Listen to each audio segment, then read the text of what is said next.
is starting to come together, I'm going to stop the machine. And I will show it to you. I'm going to clean off the paddle.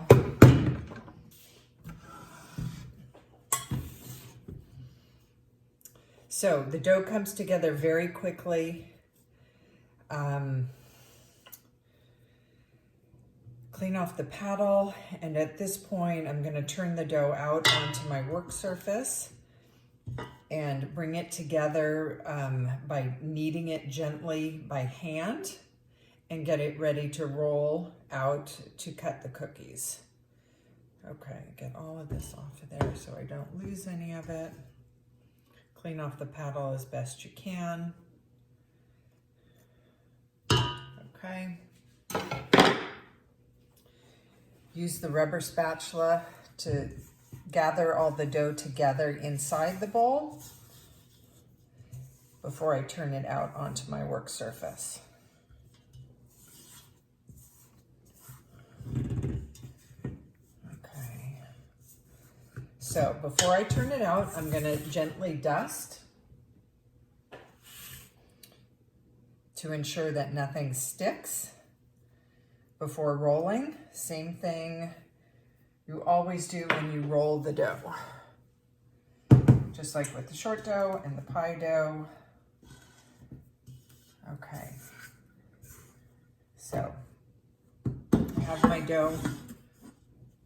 It's all crumbly at this point, but it's going to come together very quickly as soon as I gather it up inside my hands.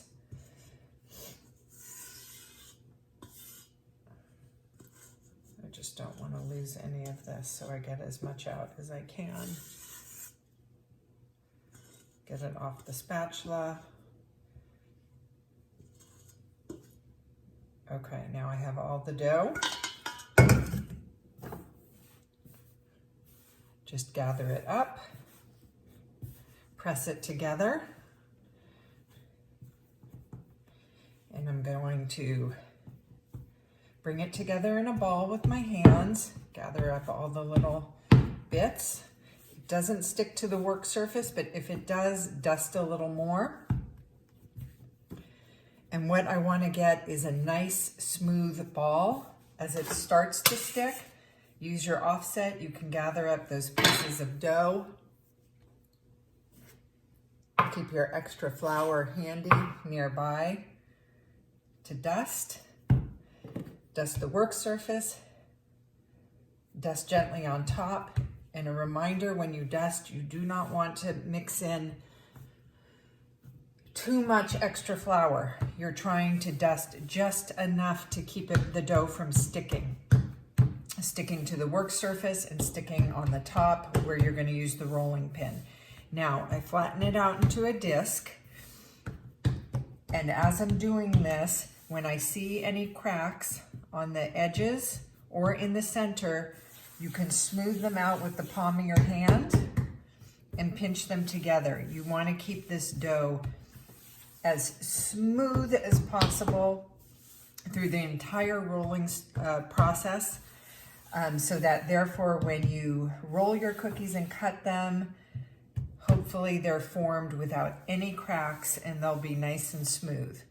I'm going to dust again as I feel the dough start to absorb the flour and stick a little, and you can see, smooth it out, and then I'm ready to roll. Keep your flour handy because as you roll, you might need to dust more. Now we're going for a thickness of approximately 1/4 of an inch to 3/8 of an inch. These shortbread cookies are traditionally a little thick compared to a lot of cookies, especially to a lot of other rolled cookies, but that's how it's done. So you can see my dough is very, very smooth, okay? I can go over it with the palm of my hand. My hand doesn't stick. I'm spinning it. It's not stuck to the work surface, so I do not need any more flour, but I continue to move it around and see. If I do, you can also use your offset and carefully slide it underneath. Just make sure you don't tear the dough with it. And again, smooth it out. If you see cracks or sometimes you see air bubbles, just sort of gently push that out with your hand. Now I'm almost to the thickness I want. I'm gonna go over a little bit more. As always, when we're rolling, roll in every direction so the dough gets evenly stretched each way. Okay, and get some more flour under there. And I'm almost ready to cut. You have to look carefully to see that your dough looks like it's an even thickness. If you see one side that looks thicker than another, go over that with the rolling pin because you want all your cookies to be the same thickness after or when you cut them so that they will bake uniformly. Okay, there we go. Again, I just want to ensure that my dough is not stuck. So when I cut the cookies, they'll lift right off. Okay, I have a sheet pan lined with parchment paper. I have my cutter. I'm using the fluted edge because I think it gives a nice shape. Go straight down. Try to remove the cookie. Hopefully the cookie will fall right out of the cutter so that you don't have to imprint it with your fingers. But if you have to give it a little push, just try to carefully do it so you don't mar the surface of the cookie. Okay, now I want you to see my sheet pan. As I lay these on the parchment paper, they do not need a large space in between them because this is a cookie that does not have a lot of spread. Let me get this out of the way so you can see.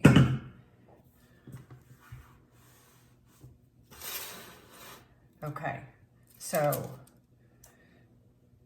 there is a little bit of space between them, but not a lot. Okay, so you'll cut all your cookies out, and the shortbread dough can be re-rolled and re-rolled as many times until you've used all the dough up. Okay, you don't have to worry about re-rolling scraps. It's still going to be just as good with the second and the third and the fourth roll. So I'll get as many pieces as I can out of this first roll. Then I'm gonna gather up all the scraps and re-roll it. After I have all my dough rolled and my cookies cut, I'm gonna let these rest for about 20 minutes in the cooler, just to ensure that they're nice and rested before they bake and they don't stretch in one particular direction or another or spread a little more than I want. The resting period just relaxes the dough and ensures that the cookies will keep their shape the way I want them to when they bake. Okay, so now that I have my scrap, you want to get rid of all the cracks, okay? And you can see I'm just pinching it together with my fingers. As the dough gets a little softer, you're gonna need to dust again. Flatten out the disc as best you can. Smooth it out. As you do that, the cracks miraculously disappear. Get all the cracks off the sides. And you can re-roll. I see some cracks. I pinch it together. Smooth it out. Okay. And keep going until I've cut all my cookies. Okay, so I have all my cookies on the sheet pan. I'm gonna, I've rearranged them a little so I could fit them all together in an alternating pattern, but still spaced out enough that they have enough room to bake. And I'm gonna let them rest for about 20 minutes and then pull them out and straight into the oven. The shortbread cookies are done baking. I just want to show you what they look like. They do not take a lot of color on top. They stay very pale because of the low temperature of the oven.